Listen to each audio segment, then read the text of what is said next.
Alors, Kia lance un Niro Plus pour les taxis VTC en Corée du Sud. C'est un ancien modèle, hein, c'est pas le nouveau qui va sortir bientôt là. Le Kia Niro Plus s'adresse donc au public taxi et VTC. Depuis son rapprochement avorté avec Canoo, Kia nourrit ses ambitions en ce qu'il qualifie de purpose-built véhicules, des véhicules conçus pour un usage spécifique bien dédié. Le constructeur européen compte même devenir numéro 1 mondial du secteur d'ici 2030. Pour cela, il compte déployer une gamme spécifique et a prévu toute nouvelle usine en Corée. Alors, il est un peu modifié ce Kia Niro.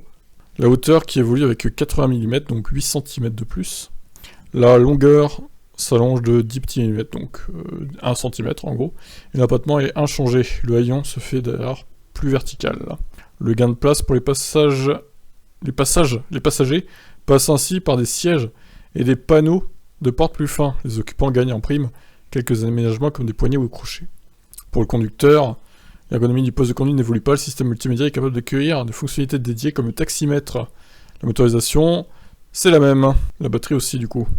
Qui a de grandes ambitions dans le domaine du PBV, mais débute de façon timide. En effet, ce Niro Plus ainsi que le Ray-Van, un véhicule de livraison urbain à une place, sont limités au marché coréen.